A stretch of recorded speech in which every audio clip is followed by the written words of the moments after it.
Nadia Montenegro confirmed Baron Geisler is the father of her 17-year-old daughter Sofia. On Friday, Fast Boy Abunda, Nadia said Sofia is turning 18 in August and that she's sharing this too. What an inclination to everything. Tito Boy, 17 years ago, may siniwalat ang isang tao tungkol sa buhay ko na I don't think naman ang body has the right kasi nung time na yon.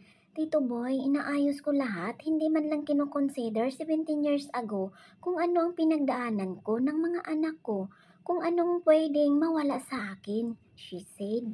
According to Nadia, the same thing is happening again today with everybody is pasting on something I did 17 years ago. That's why, sabi ko Tito Boy, this is my mistake. Kung nagkamali man ako, I don't even want to call it a mistake, she said. As Nadia called her daughter the most beautiful girl one could ever meet inside and out, and that she's been through so much. Nadia revealed has always known Baron was her real father and they have always been in contact with Baron, promising his daughter that they could meet but no one else can know about it. Pero Tito Boy, huwag nating kalimutan na bakit ba tumagal ng ganito. Nadia said, Tito Boy, unlimited chance for someone to chance give me a reason na ipaharap kita sa kanya ng sober ka. According to Nadia, meeting between Baron and Sofia did not happen because on the drunk message Baron would send Sofia, seemingly referring to Baron. Nadia astoundingly asked, you come out in an interview all of a sudden without even asking us. During the interview, Tito Boy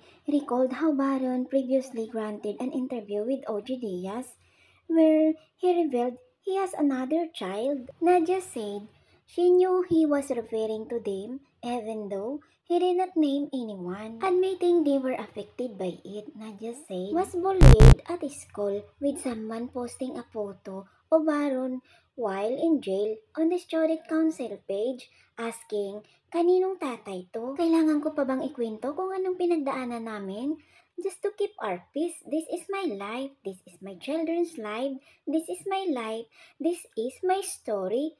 Tito Boy, no one had the right to tell my story, Nadia said, adding that she had always owned her mistakes. I want this to end because my daughter turning 18 soon and she not need to become out of this world unanswered question for her mother. Nadia also said that her late partner Boy Asistio knew about it but his only request was to not tell Sofia until he's gone. Ayaw niyang magbago tingin ni Sofia sa kanya. She said, all these years I never lied. If someone approached me, asked me, I would answer but nobody did.